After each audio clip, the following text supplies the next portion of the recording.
வணக்க நண்பர்களே, இன்றைக்கி நம்ம இந்த வீடியோவில் எதை பற்றி பார்க்க போகிறோம்னா 10ஆம் வகுப்பு தேர்ச்சிக்கான ஒரு வேலைவாய்ப்பு அறிவிப்பை தான் நம்ம இந்த வீடியோவில் பார்க்க போகிறோம். தாலுகா அளவில் அறிவிச்சிருக்கிறாங்க. குறைந்தபட்ச கல்வி தகுதின்னு பார்த்தீங்கன்னா 10ஆம் வகுப்பு தேர்ச்சி பெற்றிருக்க வேண்டும். 10ஆம் வகுப்புக்கு மேலே நீங்கள் எது வேணாலும் படிச்சிருக்கலாம். குறைந்தபட்ச கல்வி தகுதி 10ஆம் வகுப்பு பாஸ் ஆகிருக்கணும். அதுக்கு அடுத்தாக பார்த்தீங்கன்னா மிகவும் முக்கியமான விஷயம் என்னென்னா, விண்ணப்ப படிவத்தில் உங்களுடைய இமெயில் ஐடியை மறக்காமல் எழுதுங்க. ஏன்னா அந்த இமெயில் ஐடிக்கு தான் பார்த்தீங்கன்னா நேர்காணல் குறித்த அறிவிப்பு அனுப்பப்படும் அப்படின்னு இன்ஸ்ட்ரக்ஷன் தெளிவாக கொடுத்துருக்குறாங்க. நேரிலோ அல்லது தபாலிலோ நேர்காணல் குறித்த அறிவிப்பு அனுப்பப்பட மாட்டாதுன்னு தெளிவாக கொடுத்துருக்கதால அப்ளிகேஷன் ஃபார்மில் மறக்காமல் உங்களுடைய இமெயில் ஐடியை எழுதுங்க. அதற்கு தான் பார்த்தீங்கன்னா நேர்காணல் குறித்த அறிவிப்பு அனுப்பப்படும் அப்படின்னு சொல்லியிருக்காங்க. ஸோ இந்த பதவிக்கு எப்படி விண்ணப்பிப்பதுன்றதை நம்ம பார்க்கலாம். இதற்கான விண்ணப்ப படிவம் கொடுத்துருக்காங்க. நீங்கள் பார்த்து கொண்டிருப்பதற்கான விண்ணப்ப படிவம். இந்த விண்ணப்ப படிவம் உங்களுக்கு வேணும்னா டிஸ்கிரிப்ஷனில் லிங்க் கொடுக்குறேன், டவுன்லோட் செஞ்சுக்குங்க. இது போன்ற அறிவிப்பு உங்களுடைய மாவட்டத்தில் வந்திருக்கா தெரிஞ்சுக்கணுன்னா உங்களுடைய மாவட்டத்தை மறக்காமல் கமெண்ட்ஸ் பண்ணுங்கள். உங்களுடைய மாவட்டத்திற்கான நோட்டிஃபிகேஷன் நான் அப்டேட் பண்ணுறேன். இந்த விண்ணப்ப படிவத்தில் பார்த்தீங்கன்னா ஃபோட்டோ ஒட்டுவதற்கென்று தனியாக பாக்ஸ் இருக்கும். இந்த பாக்ஸில் ரீசெண்டாக எடுத்த பாஸ்போர்ட் சைஸ் ஃபோட்டோவை ஒட்டிட்டு அதற்கு மேலே சைன் பண்ணிவிடுங்க. உங்களுடைய பெயர் பார்த்தீங்கன்னா பெரிய எழுத்துகளில் எழுதணும், இன் கேபிட்டல் லெட்டர்ஸில் எழுதணும். பாலினம் ஆணா பெண்ணா திருநங்கையான்றதை மேலே டிக் பண்ணிவிடுங்க. வயது, தகப்பனார் பெயர், கல்வி தகுதிகள், தொழில் சார்ந்த கல்வி தகுதிகள், ஜாதி மற்றும் பிரிவு, மதம், அலுவலக விலாசம், வசிப்பிட விலாசம், தொழில், தொலைபேசி எண், கைபேசி எண், மின்னஞ்சல் முகவரி, இமெயில் அட்ரஸ். ஸோ இதை மறக்காமல் எழுதணும். இப்பகுதியில் சட்டம் சார்ந்த தன்னார்வ தொண்டராக பணி செய்ய விரும்புகிறீர்கள் அப்படின்னு கேட்டிருக்கிறாங்க.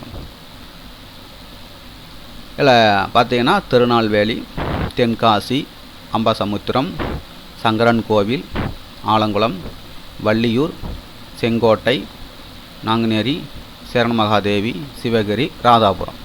அதுக்கு நேராக பார்த்தீங்கன்னா பாக்ஸ் கொடுத்துருப்பாங்க. ஸோ டிக் பண்ணிவிடுங்க. எங்கே உங்களுக்கு பணி செய்ய விரும்புகிறீர்களோ அதுக்கு நேராக டிக் பண்ணிவிடுங்க. ரைட்டுங்களா?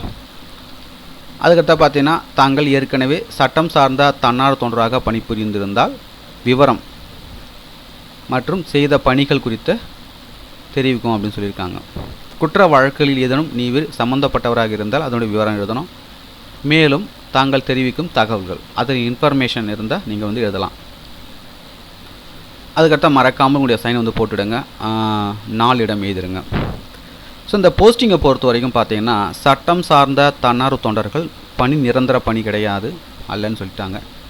பணி நிரந்தரம் செய்ய உரிமை கோர முடியாது.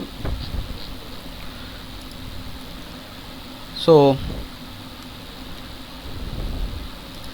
இதற்கான நோட்டிஃபிகேஷன் நம்ம பார்க்கலாம். திருநெல்வேலி மாவட்ட சட்டப்பணிகள் ஆணைக்குழு, ஒருங்கிணைந்த நீதிமன்ற வளாகம், பாளையங்கோட்டை, திருநெல்வேலி. சட்டம் சார்ந்த தன்னார்வ தொண்டர்களாக பணியாற்ற விண்ணப்பங்கள் வரவேற்கப்படுகின்றன.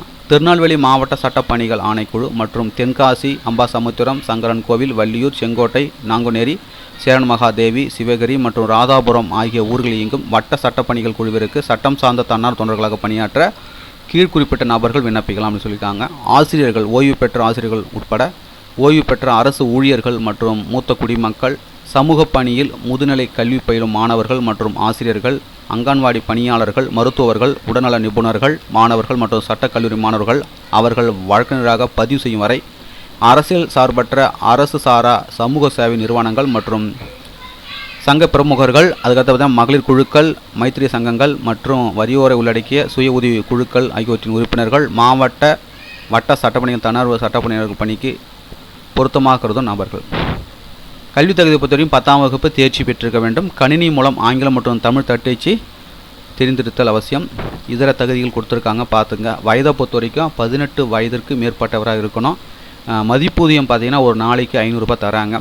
விண்ணப்பிக்க வேண்டிய கடைசி தேதி பார்த்தீங்கன்னா 15/5/2024 மாலை 5:45 மணிக்குள் விண்ணப்பிக்கணும். பணிக்காலம் பார்த்தீங்கன்னா தேர்வு செய்யப்படும் நாளிலிருந்து ஓராண்டு.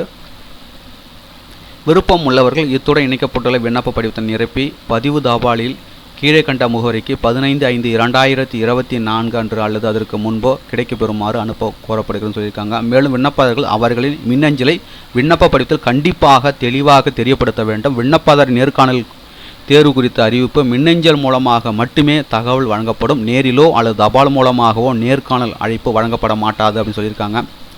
விண்ணப்பங்கள் அனுப்ப வேண்டிய முகவரி: தலைவர், முதன்மை மாவட்ட நீதிபதி, திருநெல்வேலி மாவட்ட சட்டப்பணிகள் ஆணைக்குழு, ஒருங்கிணைந்த நீதிமன்ற வளாகம், பாளையங்கோட்டை, திருநெல்வேலி 627002 என்ற முகவரிக்கு விண்ணப்பிக்க வேண்டும். விண்ணப்பிக்க கட்டணம் கிடையாது.